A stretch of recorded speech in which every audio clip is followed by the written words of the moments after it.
గర్భధారణ, ప్రసూతి చికిత్స, పిల్లలకు చికిత్స వంటి అన్ని సౌకర్యాలు కలిగిన ఒక పరిపూర్ణమైన ఆసుపత్రి మన సుధా ఫర్టిలిటీ సెంటర్.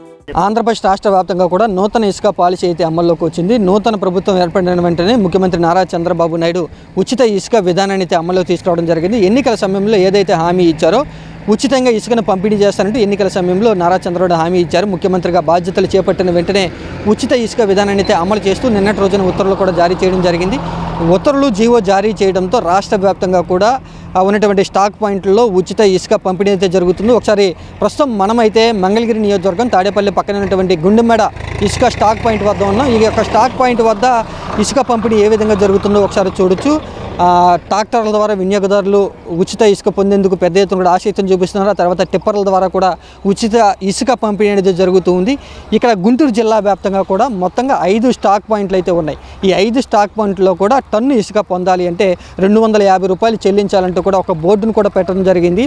ఈ మొత్తంగా గుంటూరు జిల్లా వ్యాప్తంగా 5 స్టాక్ పాయింట్లో 1 టన్ను ఇసుక 250 రూపాయలకి అయితే లభ్యమవుతుంది. అయితే ప్రభుత్వం చెప్పినటువంటి ఉత్తర్వుల ప్రకారం సీనరేజీ 80 రూపాయలు, లోడింగ్ ఛార్జీలు 30 రూపాయలు, అంటే 1 టన్ను ఇసుక 118 రూపాయలకి అయితే లభ్యమవుతుంది. కానీ ఇక్కడ బోర్డుల ద్వారా ప్రభుత్వం నిర్ణయించినటువంటి ధర 250 రూపాయలు.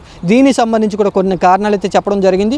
నది నుంచి ఇసుక తీసి ఇక్కడ స్టాక్ పాయింట్లో నిల్వ చేసినందుకు రవాణా ఛార్జీలు, ఆ తర్వాత స్టాక్ పాయింట్ వద్ద భద్రతాపరమైనటువంటి చర్యలకు సంబంధించి కూడా కొంత ఛార్జీని వసూలు చేస్తున్నాం. ఆ తర్వాత కొంత ఛార్జీలు అనేది వినియోగదారులు చెల్లించాల్సి ఉంది కాబట్టి 250 రూపాయలుగా నిర్ణయించామంటూ కూడా ప్రభుత్వం బోర్డును పెట్టి కూడా వినియోగదారులకు తెలియజేస్తూ ఉంది. ఒక వినియోగదారుడు ఇసుకను పొందాలి అంటే తమ యొక్క ఆధార్ కార్డు ద్వారా ప్రూఫ్ను చూపించి ఇసుకను అయితే పొందేటువంటి అవకాశం అయితే ఉంది. ఒక వినియోగదారుడికి రోజుకు వచ్చి 20 టన్నుల ఇసుకను అయితే ఇస్తారు. 20 టన్నుల ఇసుకను పొందాలి అంటే వినియోగదారుడు స్టాక్ పాయింట్కు వద్దకు వచ్చి తమ యొక్క వాహనాన్ని వెంట పెట్టుకుని వచ్చి ఆధార్ కార్డు తర్వాత కొన్ని పత్రాలు అయితే చూపించాలి. టోకెన్ తీసుకుని ఆ టోకెన్ను అక్కడ ఎవరైతే పంపిణీ చేస్తున్నారో వారి వద్ద అధికారుల వద్ద ప్రభుత్వ ఉద్యోగుల వద్ద చూపించి ఉచిత ఇసుకనైతే పొందేటువంటి అవకాశం అయితే ఉంది. మొత్తంగా చూసుకుంటే ఇక్కడ గుంటూరు జిల్లా వ్యాప్తంగా ఉన్నటువంటి 5 స్టాక్ పాయింట్లు అయితే ఉన్నాయి. ఈ 5 స్టాక్ పాయింట్లు గుండెమెడ స్టాక్ పాయింట్ వద్ద ఒకటి, మొత్తంగా 5 స్టాక్ పాయింట్లలో కూడా 250 రూపాయలు టన్నుగా అయితే ఉంటుంది. అయితే రాష్ట్ర వ్యాప్తంగా ఉన్నటువంటి స్టాక్ పాయింట్లో రేట్ అనేది వివిధ రకాలుగా కొంత వ్యత్యాసం అయితే కనిపిస్తూ ఉంది. గుంటూరు జిల్లాలో అయితే 250 రూపాయలు చెల్లించి 1 టన్ను ఇసుకనైతే పొందేటువంటి అవకాశం అయితే ఉంది. ఒక టిప్పర్ ద్వారా అయితే 20 టన్నుల ఇసుక రవాణా అయితే జరుగుతుంది. ఒక ట్రాక్టర్ ద్వారా అయితే 4 నుంచి 5 టన్నుల ఇసుక అయితే పంపిణీ జరుగుతుంది. మొత్తంగా ఉచిత ఇసుక విధానం పట్ల ప్రజలు ఏమనుకుంటున్నారు, తర్వాత వాహనదారులు ఏమనుకుంటున్నారు, ఉచిత ఇసుక విధానం వల్ల ఏదైనా లాభం ఉందా లేదా నష్టం ఉందా, గత ప్రభుత్వంలో ఉన్నటువంటి ఇసుక ధరలు ఏ విధంగా ఉన్నాయి, నూతనంగా తీసుకొచ్చినటువంటి ఈ విధానంలో ధరలు ఏ విధంగా ఉన్నాయో వినియోగదారులని అడిగి తెలుసుకుందాం. సరే, ఎక్కడి నుంచి వచ్చారు? విజయవాడ నుంచి వచ్చారు. ఉచిత ఇసుక ఫ్రీగా ఇస్తున్నారు కదా ఇప్పటి నుంచి ఫ్రీగా, మొత్తం కనీసం ఛార్జీ ఎంత పడుతుంది? ఇక్కడ టన్నుకి 250 రూపాయలు ఛార్జ్ చేస్తున్నారు. ఇక ఏదైనా ఇప్పుడు ఇవాళగా స్టార్ట్ అయింది, ఇంకా 10 రోజులు పోతే కొద్దిగా ఎక్కువ ఇంకా బల్క్గా వస్తూ ఉంటే ఇంకొద్ది ఫ్రీ అయిద్ది అని అనుకుంటున్నాను. ఓకే, గతంలో ఎంత ఉండేది టన్ను, ఇప్పుడు ఎంత పడుతుంది? గతంలో 475 రూపాయలు ఉండేది టన్ను, ఇప్పుడు ఓన్లీ లోడింగ్ ఛార్జీలు అన్నారు, టన్ను 250 రూపాయలు ఛార్జ్ చేస్తున్నారు. గత విధానం బాగుందంటారు, ఇప్పుడు నూతనంగా కొత్తగా తీసుకొచ్చిన ఉచిత ఫ్రీ ఇసుక విధానం బాగుందంటారు? ఈ ఫ్రీ ఇసుక అంటే జనాలు అనుకునేది ఫ్రీ ఇసుకకి దీనికి సంబంధం లేదు. మరి అంటే కొద్దిగా జనాల్లో అలవాటు పడి అప్పటికి ఇప్పటికి మార్పు కొద్దిగా తెలియాలన్నా కొంత టైం పట్టిద్ది కదా. ఒక నెల అయితే కానీ దీని విధానం ఏంటి దాని విధానం ఏంటని ఎవరికైనా అర్థం టైం పట్టిద్ది. గతంలో ఇసుక చాలా దొరకలేదు, గత ప్రభుత్వంలో ఇసుక ఆపేశారు అంటూ చాలా ఇబ్బందులు పడ్డారు భవన కార్మికులు అందరూ, వార్తలు అయితే వచ్చినాయి. గత ప్రభుత్వం మీద వ్యతిరేకత అయితే వచ్చింది. ఇప్పుడు ఉచిత ఇసుక విధానం వల్ల మంచి పేరు వచ్చిందంటారా ఈ ప్రభుత్వానికి? గతంలో ఇసుక దొరకకపోవడం అంటే ఏం లేదండి, దొరికింది, కాకపోతే కొంచెం ఛార్జ్ ఎక్కువ తీసుకున్నారు. మరి ఈ ప్రభుత్వంలో ఛార్జు మరి 250 రూపాయలు అన్నారు కానీ మరి ట్రాన్స్పోర్టింగ్ ఈ ఆధార్ కార్డు సిస్టమ్ అన్నారు కాబట్టి ఏదైనా కొద్దిగా ఈ విధానం అనేది కొద్దిగా జనాల్లోకి వెళ్ళేంత వరకు కూడా ఒక టైం పట్టిద్ది. దాన్ని బట్టే జనాలకి కొద్దిగా అవగాహన కూడా రావాలిగా, ఇది ఏంటి, దీని పరిస్థితి ఏంటి, ఇది ఎంతవరకు అనే ఆదిలోనే ఇవన్నీ మనం ఏం చెప్పగలుగుతాం. ఎంత చెప్పబోతుంది మీరు వచ్చేక్కడికి? నేను ఒక ½ అవర్ అవుతుందండి వచ్చి. వెంటనే అయిపోతుందా అక్కడ ప్రాసెస్ అంతా? ఇక్కడ ఆన్లైన్ పేమెంటే కొద్దిగా లేట్ అవుతుంది, దానివల్లే కొద్దిగా చాలా వెహికల్ బాగా ఆగున్నాయి.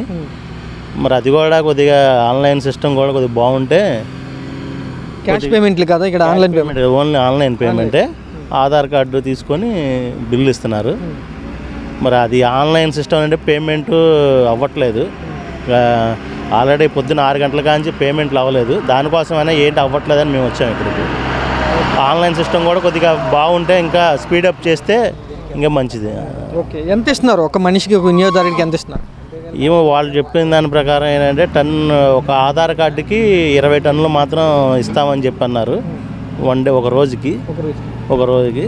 మరి ఇక్కడ ఇవాళ స్టార్ట్ అయింది కాబట్టి ఇది విధానం ఏంటనేది 4-5 రోజులు పోతే ఇంకా స్పీడప్ చేస్తే బాగుంటుందని మేము అనుకుంటున్నాం. మేము కూడా ఎందుకంటే 2 నెలల నుంచి లారీలు ఆగున్నాయి. వ్యాపారం కూడా కొద్దిగా మాకేంటంటే ఏదైనా ట్రిప్ తోలితేనే కదా కిరాయిలు ఏమైనా వచ్చేది. గతంలో మీరు ఇబ్బందులు పడ్డారు ఇసుక దొరకపోవడం వల్ల? గతంలో ఇబ్బంది పడతాం అనేది లేదండి. ఇసుక దొరికింది, కాకపోతే కొంచెం ఛార్జ్ ఎక్కువ తీసుకున్నారు. అదే డంపింగ్ యార్డ్లో గతంలో 750 రూపాయలు 800 రూపాయలు కూడా ఛార్జ్ చేశారు. ఇవాళ డంపింగ్ యార్డ్లోనే 250 రూపాయలు అన్నారు కాబట్టి కొద్దిగా సామాన్య మానవుడికి కూడా అందుబాటులో ఉంటుందని అనుకుంటున్నాను. సరే, ఎక్కడి నుంచి వచ్చారు మీరు? మేము తాడేపల్లి నుంచి వచ్చాము. తాడేపల్లి. ఇప్పుడు మీకు ఒక ట్రాక్టర్ ద్వారా ఇసుక కావాలా? ట్రాక్టర్ ద్వారా వానరా మీరు వినియోగదారుడు? నేను డ్రైవర్నండి. ఇప్పుడు వినియోగదారుడైనా కానీ ఇబ్బంది పడతాయి. ఇప్పుడు జగన్ గారు ప్రభుత్వంలో రేట్లు చాలా పెంచు ఇసుక కోసం చాలా మంది ఇబ్బంది పాపం. అంతకుముందు ఎంత ఉండేది టన్ను ఇసుకొచ్చి? ఎప్పుడు గతంలో ఒక ట్రాక్టర్ వచ్చి 6,000-7,000 దాకా నడిచిందండి. ఇప్పుడు ఎంత పడుతుంది? ఇది ఇప్పుడు ప్రస్తుతానికి నిన్న ఇవాళగా ఓపెన్ చేసింది ఈయన గారు. స్టాక్ పాయింట్లు పెట్టింది. స్టాక్ పాయింట్లు పెట్టాడు. స్టాక్ పాయింట్లు పెట్టిన తర్వాత ఇప్పుడు ఇది క్లియర్ అయిపోతే ఇప్పుడు ప్రస్తుతానికి 3,000 మధ్యలో నడుస్తుంది. అప్పుడు 6,000. ఈలోపు కొద్దిగా కోరీలు ఫ్రీ స్టాక్ పాయింట్లు అయిపోయినాయి అనుకో. అంతకుముందు జగన్మోహన్ రెడ్డి గారు ఈ స్టాక్ పాయింట్లు పోయిపోతే కోరీలు కిందకి వెళ్ళిపోయేవాళ్ళం. ఏదో 4 వర్కర్లకు కూడా పనిచేసేవాళ్ళు పాపం. వాళ్ళు కూడా పేదలకు భోజనం పెట్టినట్టు ఉండేది. ఇప్పుడేంది ఇవి ఉన్నాయి కాబట్టి కొద్దిగా రఫ్గా ఉంది. నిన్న ఇవ్వాలి కదా, నిన్న కూడా గత కష్టాలకు ఉంది ఇవ్వాలి కదా. గత ఒక వారం వెళ్తా కోరిలోకి వదిలేసాడు అనుకోండి 1,500కి ఆ మధ్యలో వచ్చేసిద్ది. 2,000 లోపు వచ్చేసిద్ది. ఇప్పుడు అనుకో ఇవ్వాలి కాబట్టి 3,000-3,500 లోపు నడుస్తుంది. ఇప్పుడు లారీల్లో ఇసుకిస్తేనే రేట్ ఎక్కువ, లోపల క్వారీలోకి వెళ్ళి తీసుకుంటే తక్కువ రేట్ అండి. అది సీఎం గారు చెప్పాడు, హామీ ఇచ్చారు కాబట్టి. ఎందుకంటే ఆయన మాట తప్పడం, అతనిలాగా జగన్మోహన్ రెడ్డి గారి లాగా చేసి అతను కాదు. అతను అనుకోను. ఉచిత ఇసుక ఇవ్వటం వల్ల ఏంటి మంచి అనుకుంటున్నారు? ఏమండి, ఉచిత ఇసుక ఇచ్చామనుకోండి, మాసమంటే పేదవాళ్ళు కానీ ఏదైనా 4 ఒక స్టైర్ వేసుకున్న 2 స్టైర్ వేసుకుంటే రేగుల చెట్టు కానీ ఒక 50-60 లోపు అయిపోతుందండి. అదే నువ్వు 4,000-5,000 2,000-3,000 సేంద్రీయ పెట్టారనుకోండి, ఈ మాసమంటే పేదవాళ్ళు ఇల్లు అడగట్టుకుంటామండి. ఉన్నాయి కదండి, ఇల్లు జరగడం అంతంత మాత్రంగా ఉంది. ఇప్పుడు హామీని నిలబెట్టుకున్నారనుకుంటున్నాం చంద్రబాబు నాయుడు. నెంబర్ 1గా నిలబెట్టుకుంటారని 190% మేము చెబుతున్నాం. నిలబెట్టుకుంటారని. నిలబెట్టుకోకపోతే ఇప్పుడు జగన్మోహన్ రెడ్డి గారు ఎలా అయ్యారో అప్పుడు అతను కూడా అలా అవుతారు. ఇక్కడ ఏమైనా ఇసుక తీసుకోవాలంటే నీకు ఏమైనా ఇబ్బందిగా ఉందా? ఇక్కడంటే ఇప్పుడు ఇబ్బంది ఏముంది, ఆన్లైన్ బుకింగ్ అన్నారు కదా, కొద్దిగా 10 రోజులు కొద్దిగా ఇబ్బందిగానే ఉంటుంది. టైట్ పొజిషన్ కదా, ఎందుకంటే నిన్నగా మొన్న కదా కోరిలు తీసింది. తర్వాత ఫ్రీగానే ఉండేది అనుకుంటున్నాం మేము, ఎందుకంటే 2 రోజులు కదా. ఇప్పుడు డబ్బులు కడతాం కూడా ఫోన్లోనే కడుతున్నారు కొంతమంది, చేతికి తీసుకోవట్లేదు డబ్బులు అని చెప్తున్నారు. ఏ విధానం కావాలి అంటావు? ఏ విధానం కావాలి? ఏ విధంగా ఉందండి, ఒక్కొక్కరు ఫోన్లు ఉంటాయి, అకౌంట్లో ఉండవు. అట్ట కాదు, క్యాష్ కూడా తీసుకుంటే క్యాష్ కూడా ఇప్పుడు నా అకౌంట్లో ఉంటే ఉండవండి, ఓనర్ గారి అకౌంట్లో ఉంటే ఉండవు. క్యాష్ కూడా తీసుకున్నాను పాపం, వాళ్ళు కూడా ఫ్రీ అవుతారు కదా. ఎంత పడుతుంది ఇక్కడ టన్ను ఇసుకొచ్చి? 250 అన్న. తక్కువ రేటుకి అనుకుంటున్నారు? తక్కువ రేట్. ఏమన్నా ఇబ్బందులు ఏమైనా ఉన్నాయి ఇక్కడ? ఇసుక కావాలి, తీసుకోవాలి, టోకెన్లు తీసుకోవాలంటే అదే ఇబ్బంది ఏం లేదండి. వాళ్ళు బాగానే చేస్తున్నారు, అంతా బాగానే ఉంది. మొత్తం సిస్టమ్ కూడా అంతా బాగానే ఉంది. బళ్ళు వదులుతున్నారు. ఇదివరకు అంత లేదు, బాగానే ఉంది. అంతకు ముందు ఎంత ఉండేది టన్ను రేట్ వచ్చి ఇసుక? అంతకుముందు మనకి 475 రూపాయలు ఉండేదండి. ఇప్పుడు 250. తక్కువ రేటు. తక్కువ. మీరు టిప్పరా ట్రాక్టర్ అన్న. ట్రాక్టరా? ఎంత పడుతుంది టన్ను? అక్కడ ఎంత వేసుకెళ్తున్నారు ఇప్పుడు? అక్కడ 5 టన్నులు అన్న, ఇక్కడ 5 టన్నులు 250 చొప్పున. అయితే అంత తక్కువ రేటు ఇసుక ఫ్రీ అంటారు. ఫ్రీ, తక్కువ రేట్ అన్న. మంచి విధానం అంటారు ఇది? మంచి విధానం. ఎక్కడి నుంచి వచ్చావు? గన్నవరం నుంచి అన్న. గన్నవరం నుంచి వచ్చావు. మీకేనా ఏం చేస్తున్నారు నిర్మాణం? ఇల్లు కడుతున్నాం. ఇల్లు కడుతున్నారా? ఎంత పడింది ఒక టన్ను వచ్చి ఇక్కడ? 250 అన్న. 250 రూపాయలు పడిందా? అవునా? ఓకే, 250 రూపాయలు మొత్తంగా అన్ని సీనరేజీ, లోడింగ్ ఛార్జీలు అన్నీ కలుపుని టన్ను వచ్చి. ఓకే. ట్రాక్టర్ మీ సొంతమా లేకపోతే బాడికి తీసుకొచ్చారా? సొంతదన్న. సొంత ట్రాక్టర్ వచ్చారు. మొత్తంగా ఎన్ని టన్నులు మీకు ట్రాక్టర్కి వచ్చి? 5 టన్నులు అన్న. 5 టన్నులు అంటే 1000 రూపాయలు పైగా పడింది. 1250 పడింది అన్న. 1250 రూపాయలు పడింది. గతంలో ఒక ట్రాక్టర్ ఇసుక కావాలి అంటే ఎంత ఉండేది?